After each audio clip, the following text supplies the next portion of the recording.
Marine drive इथे selfie काढताना तोल जाऊन 17 वर्षीय प्रीती भिसे ह्या तरुणीचा मृत्यू झालाय। आज तिचा मृतदेह सापडलाय। काल दुपारी 2:30 ते 3च्या सुमारास प्रीती तिच्या मित्रांसोबत मरीन ड्राईव्हवर फिरायला गेली होती। कठड्यावर उभी राहून सेल्फी काढत असताना समुद्राच्या लाटांचा अंदाज न आल्याने ती त्याच्यामध्ये वाहून गेल्याची माहिती आता पुढे येते।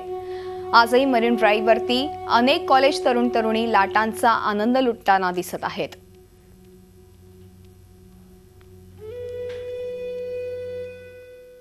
कालच इथे एक तरुण मुलगी जिचं वय होतं 17 वर्ष, तिचं नाव होतं प्रीती म्हणून, सेल्फीच्या नादामध्ये तिचा देखील याच प्रकारे मृत्यू झालेला आहे। आम्ही त्यांना लोकांना समजावण्याचा भरपूर प्रयत्न करतो। पाण्याचा एवढा प्रेशर आहे की ह्या लाद्या उखळल्या जात आहेत, निखळल्या जात आहेत, परंतु लोकांनी देखील स्वतःहून लक्षात घ्यायला पाहिजे की पाण्याचा प्रेशर किती आहे। आणि पोलीस आपल्याला समजवत आहेत, बीएमसी वाले समजवत आहेत, परंतु लोक एकमेकाचं बघून एक येतच राहतात। आणि आम्ही आमच्या परीने पूर्ण प्रयत्न करतो त्यांना वाचवण्याचा। दरम्यान आजही मरीन लाईन्सवरती अनेक कॉलेज तरुणी लाटांचा आनंद लुटताना दिसतात। त्यांना अशा दुर्घटनांबद्दल काय वाटतं, ते सुरक्षेसाठी काय करतात, अशा प्रश्नांची उत्तरं जाणून घेतली आमचे प्रतिनिधी सागर कुलकर्णी यांनी।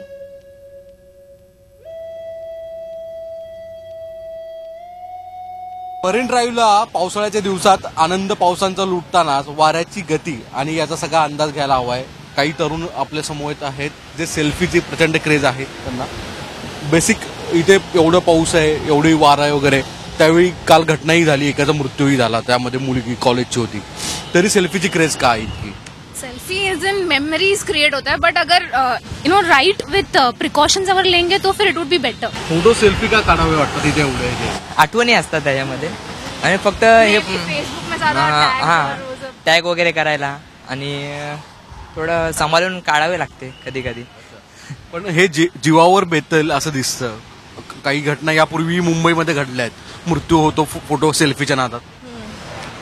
प्रिकॉशन्स घ्यायला लागतात आणि ऍक्च्युली सेफली जायचं आणि बघायचं की हाय टाइड्स पण आहेत, मग मोस्टली इग्नोरच करायचं येणं, बट एन्जॉयमेंटसाठी येतात कॉलेज स्टुडंट्स वगैरे, बंक करून येतात। आम्ही तर बंक करूनच आलो। तुमची काय रिएक्शन आहे सेल्फीच्या बाबत? सेल्फी म्हणजे सेल्फी काढावं, बट थोडं आपण सांभाळून राहायला पाहिजे, बस एवढंच बोलायचंय। आणि आमच्या ग्रुपमध्ये तर आम्ही सगळे फ्रेंड्स असे आहेत की एकामेकांची केअर करतो, आम्हाला कधी पुढे जाऊन पण देणार नाही ती लोक असे।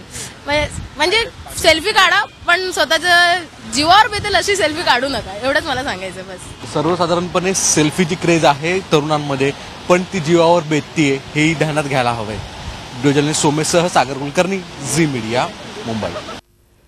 आणि आपण एकूणच ह्या संदर्भात अधिक माहिती आणि चर्चा करणार आहोत। आपल्यासोबत आहेत मानसोपचार तज्ज्ञ डॉक्टर राजेंद्र बर्वे। राजेंद्र सर, आपण बघतोय सध्या सेल्फीची इतकी क्रेज तरुणांमध्ये बघायला मिळते की अक्षरशः जीवही जातोय। आत्ताच एक बातमी अशी आहे, प्रीती भिसे नावाच्या तरुणीचा मृत्यू झालेला आहे सेल्फी काढताना। अशा अनेक बातम्या आपण गेल्या अनेक दिवसांपासून ऐकत असतो, मात्र ही सेल्फीची क्रेज का निर्माण झालेली आहे तरुणींमध्ये? एकतर सेल्फी म्हणजे स्वतःचा फोटो काढण्याची स्वतःविषयीचं जे प्रेम असतं, स्वतःविषयी जे एक ओढ वाटत असते, त्यातनं सेल्फी निघत असते। आणि ते तरुणपणी जास्त असतं की आपण छान दिसावं, लोकांच्यात जरा चमको फायवावं असं वाटत असतं। ते काही आपण चुकीचं म्हणू शकत नाही, तरुण मंडळींना वाटतच असतं।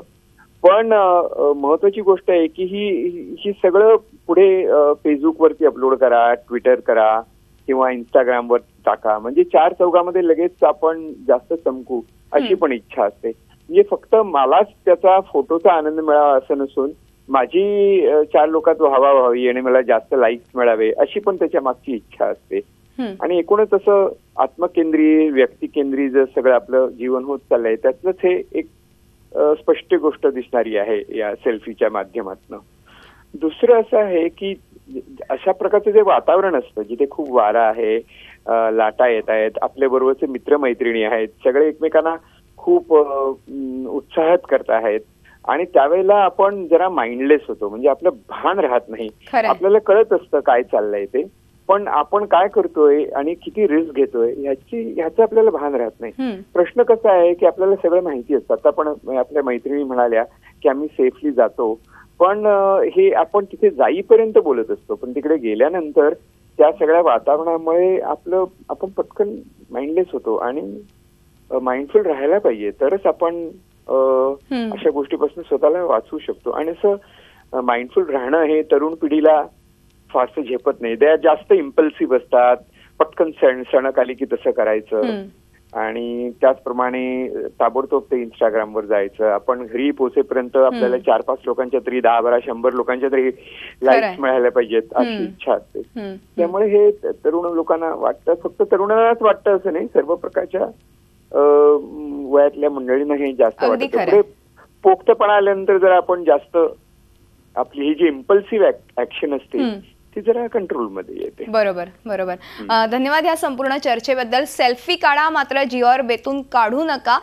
कुठेतरी आपण बघितलं, एन्जॉय करा, सगळा पावसाळा एन्जॉय करा, मात्र ह्या सगळ्या गोष्टी करताना आपल्या जीवाची देखील तितकीच पर्वा करा. हेच खरं तर झी 24 तासच्या वतीनं आम्ही तुम्हाला सांगतोय. झी 24 तास रहा एक पाऊल पुढे.